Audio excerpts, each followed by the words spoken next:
afternoon, if you watched our live coverage, you watched these storms turn into funnels and actually touch the ground. It was an incredible lesson in how these tornadoes form and then become so massive. We've told you, if you're just now joining us, that some of these storms had winds of 200 miles an hour. That would make it about an F4. They're estimated their width to be about a mile wide, so you can imagine the damage they did. It's not lucky that anyone suffered damage or that we lost a life, but the only lucky part is that they were moving through areas that were not heavily populated. Of course, any life is precious, as she said, but again, that is a fortunate part of this whole story is that it was out in some rural areas. Let's go to Mike for an update on what the situation is now. Mike. Well, all severe weather has not ended for our viewing area. I need to make that clear. I never said that. So let's talk about what we do have going on. There is still a fringe threat for folks here to the northeast of the metro. So let's get that perfectly straight. Tornado watch continues here for Pawnee County and Creek County, and then down through Atoka County. The tornado watch has been dropped for all central Oklahoma counties. There's still a severe thunderstorm west of Tonkawa and Ponca City. So there's still a threat here. It is quite a bit lower than it was, but it is still a threat here. So we need to make that perfectly clear because we look out for everybody in the KFOR viewing area. Now, let's go over to the storm tracker and show you where these storms are right now. They're going to be to the east of Stillwater, north of Glencoe here, southwest of Pawnee. Rotation there is weak. There's still a tornado warning there going into Pawnee County, but it's not very strong rotation. Back down to Ingalls here, west of Yale, east of Stillwater, up here to the northeast of Payne County as that tracks to the east. Now, let's go ahead and take a broader look here, and the motion here is going to be to the northeast and east. Still a storm up here near the Kansas-Oklahoma border near Renfro, and that's going to be traveling up into northern Kay County. So still a severe storm here in northern Kay and northern Grant County, but the severe weather threat indeed, Kevin and Linda, has ended for the entire metro area, and I don't expect that to come back for the rest of this event. We'll keep track for the folks further to our north and east. Back to you. John Welsh is still in the sky, showing us incredible views of the damage. Let's go to him right now. And for those just joining us, John, remind them of where you are and what we're seeing. In relation to the metro area. Right now, we're south of the metro area. So I believe this. I was talking to a couple guys at the airport earlier, and they advised me that they thought that there was two different tornadoes that we're watching here, and we're looking for some damage here. This is going to be about mile marker 66, I believe. Just south of Oklahoma City, in like the mile markers in for Moore area, like 117. So that'll just show you 50 so miles south of Moore, Norman area, South Oklahoma City is about where we're at. We're just south of the Pauls Valley Airport here, about 2 miles. We're crossing I-35, and this road we're showing you here is Highway 17A, and it runs east and west. And we heard that there was some more damage in this area just west of I-35. We're looking for some of that damage, and I'm starting to see a little bit of it here as we come in. Jack, if you'll go to the right, there's a couple barns that have some damage done. Keep coming right, and then straight down. Right in there, you can start to see some roof damage. Keep coming down, sorry. Right there. So there's your couple barns. From where we were just at, this is about 5 miles north on 17A. We were just down there on County Road 1680. So this is directly going to be 5 miles north of where we were just at. That we're showing you some other light damage here. Nothing obviously was as intense, or the damage here is not as intense as it was just 5 miles south. We're going to continue to look in this area because this is kind of where we're being told that the fatality from the tornado happened at, guys. John, did I understand you correctly? You were saying that this might have been a separate tornado. You said the folks at the Pauls Valley Airport thought there were two separate storms? That's exactly right, Linda. What they said is one of the guys had on his cell phone a picture. All right.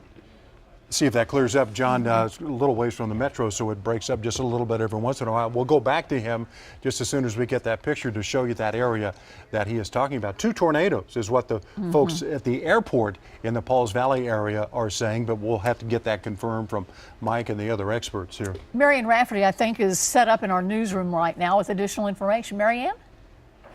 Hi, Linda and Kevin. We are following a potential situation in Bromide that we want to tell you about. We were hearing reports of possible casualties, but what we can tell you right now, there are people that were injured and some pretty large hail down there. That's what we're following there right now. We're working to get more information. That is in Cole and Johnson County. We're talking about Bromide.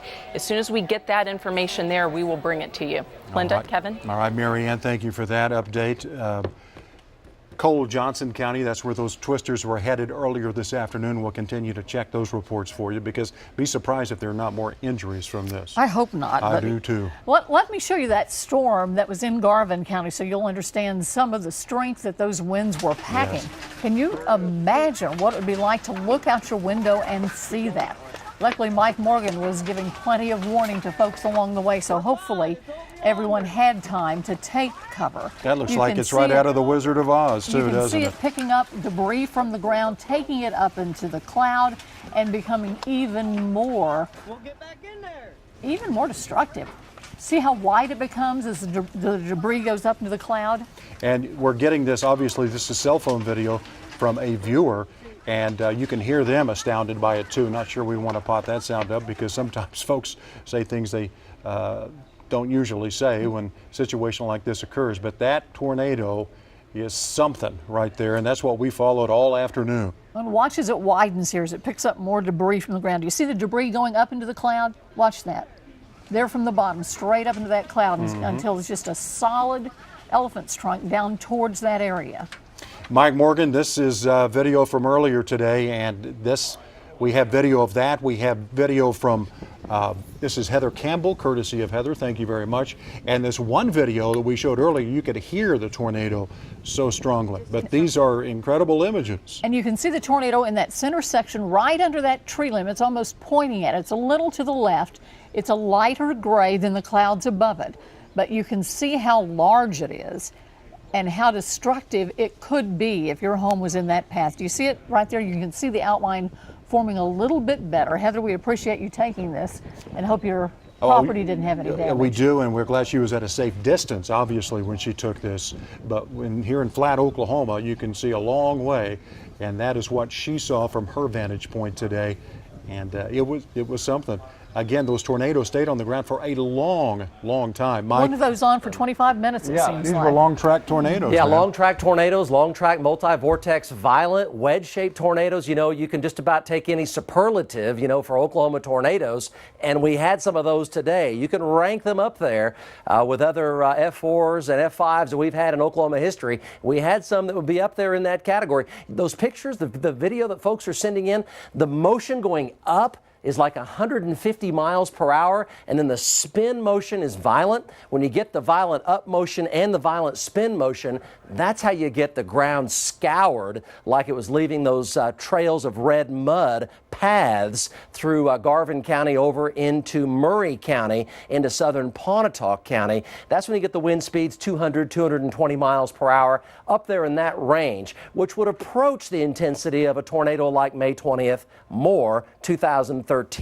And obviously those are by far the most dangerous ones, and we get them more than any place else in the world. So what we have going on right now, Kevin and Linda, is we still have one storm that has a tornado warning in our viewing area, but I can tell you we have 3 trackers on it. I'm looking at the spin every second that we're away here from the storm's center, and the spin's not that strong, so we're not overly concerned about a tornado potential with it right now. Let me show you where that is. We also have a severe storm in far northwestern K County. Let's go to the storm tracker. Tornadoes continue in southeast Oklahoma. It's this storm southwest of Pawnee, and the storm here northeast of Yale still has some hail with it, but this one still has a tornado warning on it southwest of Pawnee, but the spin's not very strong. Probably has golf balls. This one has at least quarters, perhaps golf balls, and that is to the northeast of Stillwater. Stillwater is now in the clear. The metro area, it's sunny outside, and there's no risk for severe weather in the metro for this event, as it now is pushed to the east and to the north